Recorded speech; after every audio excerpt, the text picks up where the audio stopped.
after all this happened, I gave a talk in, I think it was Fort Collins, Colorado. And there was a man who hung around at the back. There's usually someone who hangs around at the back. There's a couple of them here tonight. And he says, you know, I think you're right. I think it's time for the secrecy on this stuff to end. I said, yeah, of course. It should have never started, should it? He says, well, I know some folks in Washington that I think can help, but they need your help. And I said, well, who? He says, well, the director of Central Intelligence. I said, excuse me? That's a good place to start. So I get this FedEx from this guy. This is in my book, Hidden Truth, Forbidden Knowledge, sort of an autobiography. You can get it at disclosureproject.org if you're interested. What happened is that this guy, he says, look, I'm very good friends with the CIA director. The president and he have been trying to look into this matter and have been denied access. That is true. I said, well, I'll share everything I have. That's why I'm here with you folks. I'll share everything I know as honestly as I can. So I get this FedEx from this POC, a point of contact to the CIA director, and it says, you're going to be the first person to brief the director of Central Intelligence and the president on this matter, and they would like you to come to Washington on December 13th. So I did. Found someone to cover my ER, flew up there with my wife, God bless her, nice Jewish doctor's daughter, stepped in the middle of this jackpot. All right. She's a saint. So, in fact, when she was in the Peace Corps, they called her Saint M. She really is amazing, very amazing person. So we go up there, and I think, I'm going to be there sort of convincing this guy that UFOs are real. No. This guy didn't fall off a turnip wagon. He knew they were real. I spent 10 minutes on the evidence and testimony and documents I had acquired, and what he really wanted to know is, why the hell am I being blocked access to this, and who is running this? And that's what we spent the next 3 hours on. And I'm going to spend the next few minutes sharing with you what I know about that. Now, it's evolved.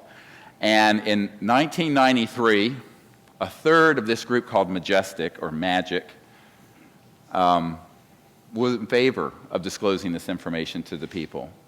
Now 2/3 are. 2/3.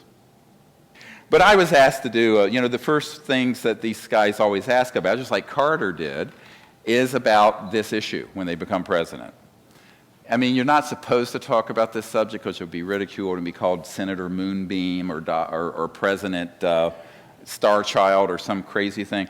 So they know to not do anything publicly because of the ridicule factor. That alone keeps them in a box. But they're very interested, and they know something's going on.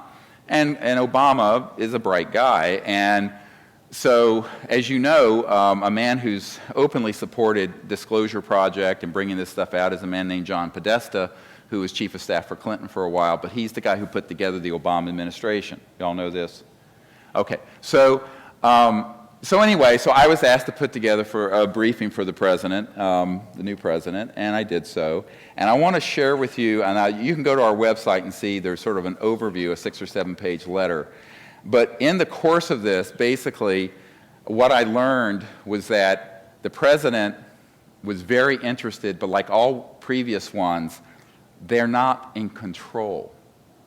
And at the end of the briefing, I say, Admiral, we really do need your help.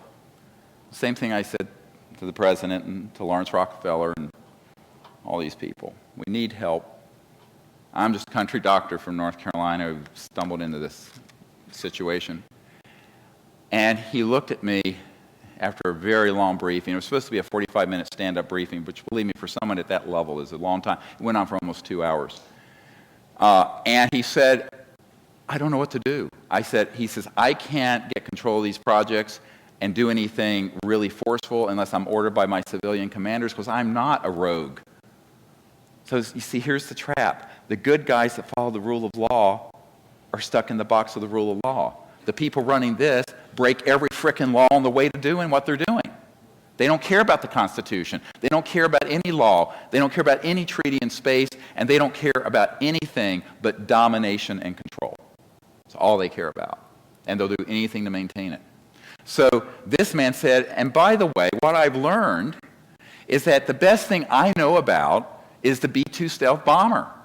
And these guys through their lackeys at Lockheed Martin Skunk Works and my uncle's old company, Northrop Grumman, and all these others, have things that can do circles around my B-2 stealth bomber. I say, yes, sir, they do. They've had those since the late 50s, fully operational.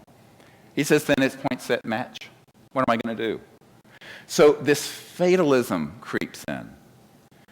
And so eventually what I decided is that I notified all the different agencies of the government with a UNOD letter.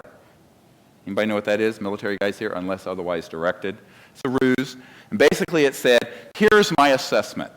There exists, what Senator Inouye, at the beginning you heard him say, a secret government with its own Air Force, its own Navy, its own funding mechanism that's above the law and free from the law itself. It is rogue, illegal, unconstitutional. A priori, therefore and forever, it cannot cite the National Security Act, which is a law, to protect itself. It's naked, and we're going to strip it naked. And we're going to take this stuff to the people, and there's not a damn thing they can do about it. I said it more politely, but this went to the head of every agency. No one, to this minute, has ever contacted me and say, Dr. Greer, you are wrong. We were at Joshua Tree National Park, and an orb came by.